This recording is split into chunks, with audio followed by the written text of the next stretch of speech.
What's this whole mother-in-law and daughter-in-law conflict people talk about? I've never felt it personally. Are there really such mean mothers-in-law out there?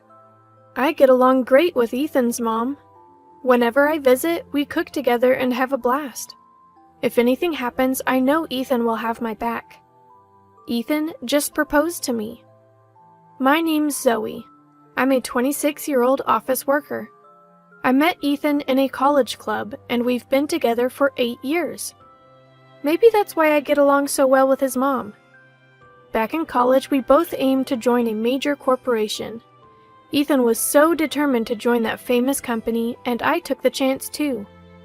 Job hunting was tough, but we both made it in. We hugged and celebrated. But since then, our busy jobs meant we couldn't have many relaxed dates. We just wanted to support each other more than anything. That's when Ethan proposed. After 8 years, we felt inseparable. I was over the moon. We visited each other's families, and all that was left was the wedding.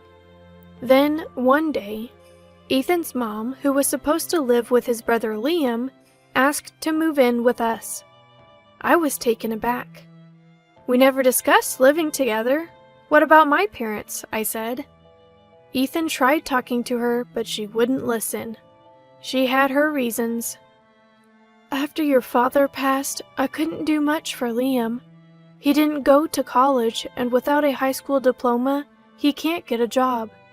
Ethan, you're all I have. You might as well be my eldest. What? Liam's there with you. We can help financially. I want to live with both Ethan and Zoe. Families support each other. I love you, Zoe. Mother-in-law. But after discussing, we agreed to live with her until Liam got married. After the wedding, we moved in. But what awaited was the classic mother-in-law and daughter-in-law conflict. I was sure we'd be fine. The next morning, I woke up at 5 a.m. to find her already making breakfast. I rushed to the kitchen. Good morning. I'm sorry I'm late. Let me help. You sleep in so late. I've already made breakfast and Ethan's sandwich. Women should wake up early and handle the house. What kind of upbringing did you have? Her words stung. I was shocked. What should I do?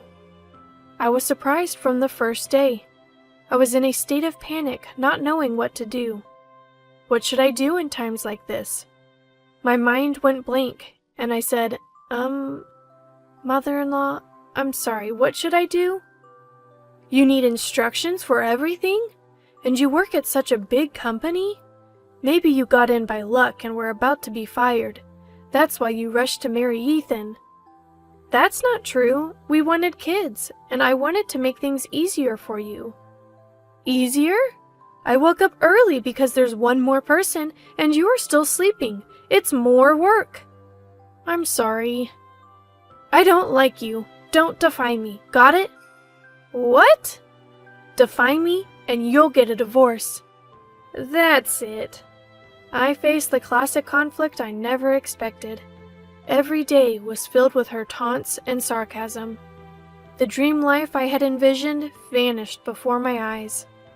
I was exhausted, constantly trying to keep Ethan's mom in good spirits. We'd only been married for 3 months. I wanted to talk to Ethan about it, but he was always too tired from work and fell asleep immediately. I thought I'd have a chance when he got home. One day, as Ethan was changing in the bedroom, I brought up the mother-in-law issue. But Ethan dismissed it. Come on, Zoe, you're probably just misunderstanding. There's no way my mom would act like that with you. Anyways, I'm starving. Let's eat. I shouldn't have been surprised. In front of Ethan, mother-in-law was always the perfect mother. But behind closed doors, she was a nightmare. She'd constantly threaten, defy me and you'll get a divorce. Where did our feelings fit into all this? I grew distant from Ethan, feeling more and more isolated. One day, at my wit's end, I finally snapped back at her. You keep saying defy me, and you'll get a divorce. Fine, let's do it. What? Wait! A few days later, we divorced. Mother-in-law was shocked. She had always seen me as a servant, someone who'd do anything for her.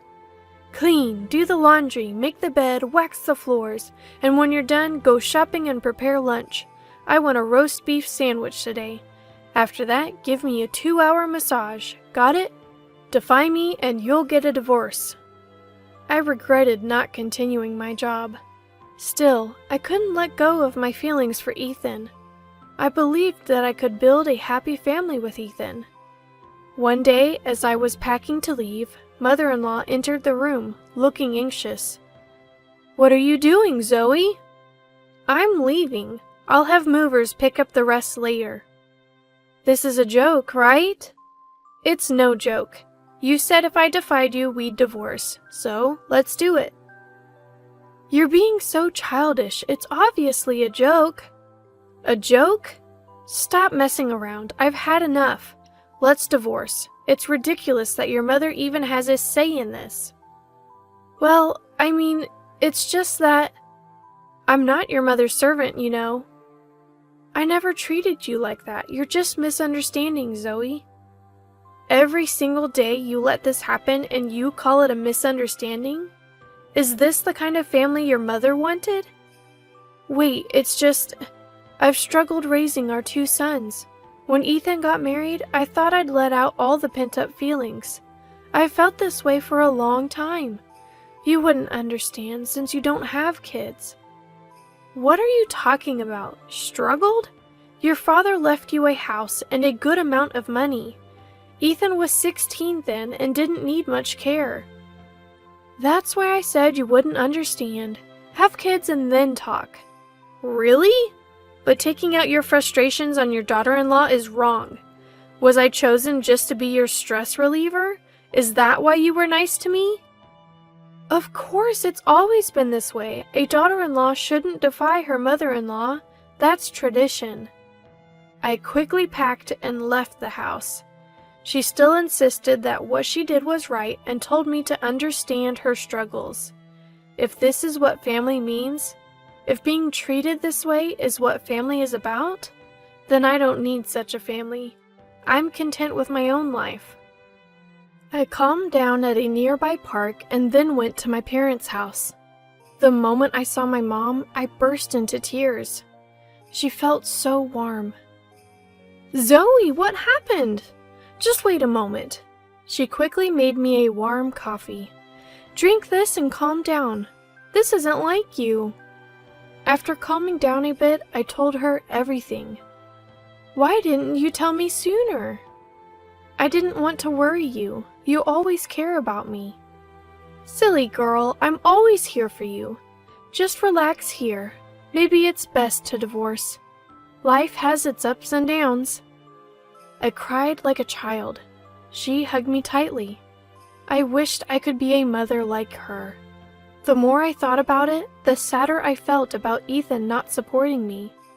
Even if we had a good relationship with his mother, he never listened to my concerns.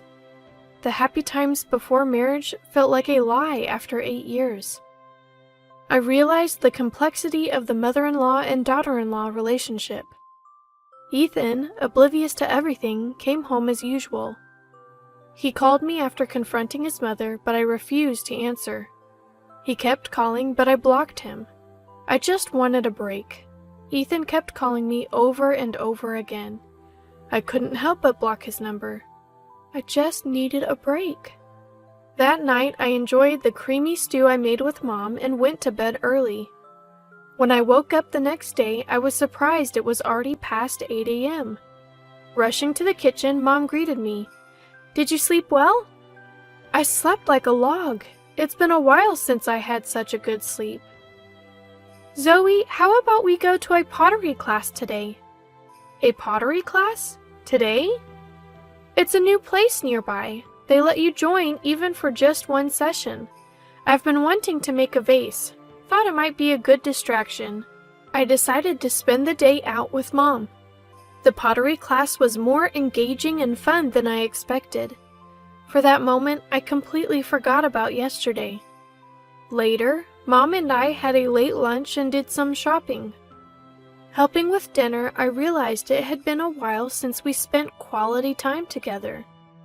During college and my early working days, I never really cooked with Mom. She looked genuinely happy, probably trying to cheer me up. A few days later, a letter arrived for me. Ethan's name was on the back. I opened it immediately. To my shock, it was divorce papers. I couldn't understand why Ethan would do this, but part of me felt relieved.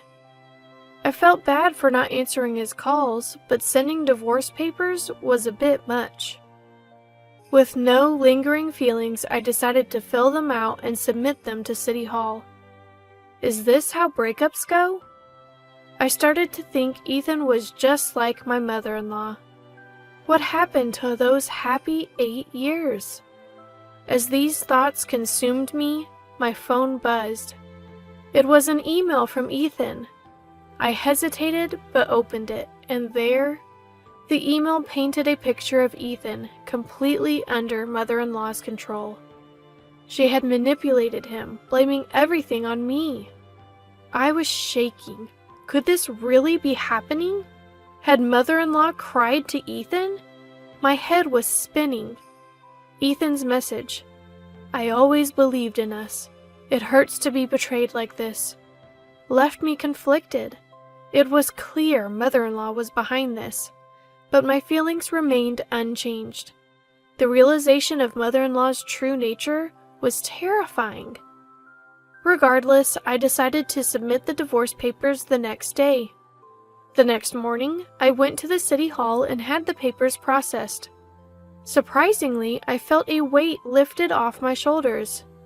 Feeling motivated, I decided to start job hunting. A few days later, I got a call from a former boss. There was an opening in a subsidiary company, and they were struggling to find the right person. The offer was tempting, so I expressed my interest. Then, my phone rang. It was Ethan. Answering, I could hear a frantic Ethan. Zoe, you haven't submitted the divorce papers, right? Let's forget all about it. What? I'm sorry, I didn't know everything. Liam told me everything. It was all Mom's doing. Liam knew about her true nature, but couldn't intervene because he feared she'd kick him out. He's really sorry. So what do you want? I want to apologize. I'm truly sorry.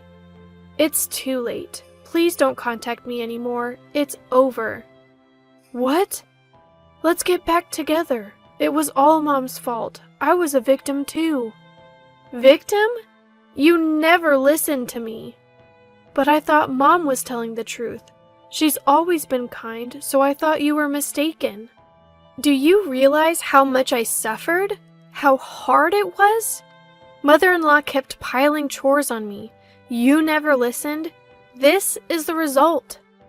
That's not true. I was deceived by Mom. Let's start over. I've rented a place near your house. I'm not interested, and the divorce papers have been processed. It's over. What? I shouldn't have sent those papers. It was all Mom's idea. You always blame Mom. Liam seems to understand better. He's not just playing games at home, he's working. What? I thought he was just playing games.